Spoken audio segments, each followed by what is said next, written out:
বিশ্ব ইজতেমার ৫৮তম আসরের সকল প্রস্তুতি সম্পন্ন করেছে শুরাই নিজাম।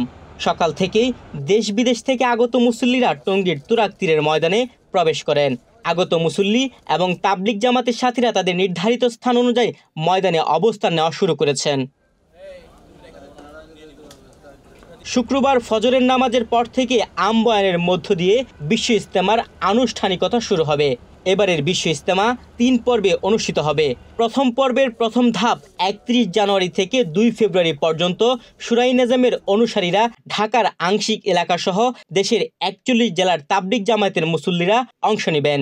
আর দ্বিতীয় পর্ব ৩ থেকে ৫ ফেব্রুয়ারি পর্যন্ত শুরাই নিজাম ঢাকার বাকি এলাকাসহ দেশের অন্য ২২ জেলার তাবলিগ জামায়াতের মুসল্লিরা অংশ নেবেন।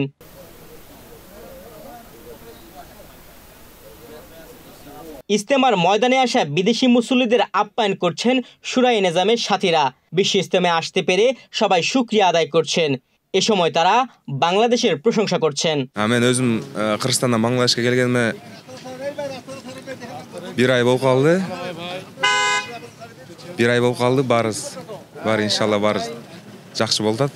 दिन को लोगों को अल्लाह के करीब बुलाना है। बस लोगों जो अल्लाह से दूर हुए उसको अल्लाह को करीब बुलाना है। अल्हम्दुलिल्लाह बांग्लादेश बहुत अच्छा लगा। इस्लामिक में अंदर बहुत अच्छा है। माशाल्लाह अली टॉमस विजिट माशाल्लाह बांग्लादेश के लोग तो बहुत अच्छे हैं। लोग यहाँ के लोग बहुत सादे सीधे हैं, बहुत बड़े दिल वाले हैं। हम इंशाल्लाह दुआ करें कि हर साल के इज्तिमा में आने की फिक्र करें इंशाल्लाह। বিশ্ব ইজতেমায় আসলে ইসলাম ও দ্বীন সম্পর্কে অনেক কিছু জানতে পারেন। আসলে এখানে এটা তো একটা হেদায়েতের জরিয়া। হ্যাঁ, এখানে বড় বড় মুরব্বীরা আসেন, তো বলা হয়েছে যে আপনার এরকম যে মুরব্বীদের একটা কথার দ্বারাই আমাদের হেদায়েত হয়ে যেতে পারে। হ্যাঁ, এখানে আসলে ইমানি মজমা, এখানে আসলে সমস্ত মুসলমানরা আসে সারা বিশ্ব থেকে। এখানে আসার দ্বারা আমাদের ইমান আমলগুলো খুব সুন্দর হয়। বড়রা আসে, আমাদের মুরব্বীরা আসে, তারা বয়ান করে। বিশ্ব ইজতেমা ময়দানে মুসল্লিদের নিরাপত্তায় পুলিশ, র্যাব, আনসারের পাশাপাশি সেনাবাহিনী ও বিজিবির টহল থাকবে। মুসল্লিদের নিরাপত্তার জন্য বিভিন্ন স্তরে নিরাপত্তা বলয় তৈরি করা হয়েছে। মোতায়েন করা হয়েছে বিপুল সংখ্যক আইন শৃঙ্খলা বাহিনীর সদস্য। আমরা আশা করি কোনো অঘটন ঘটবে না।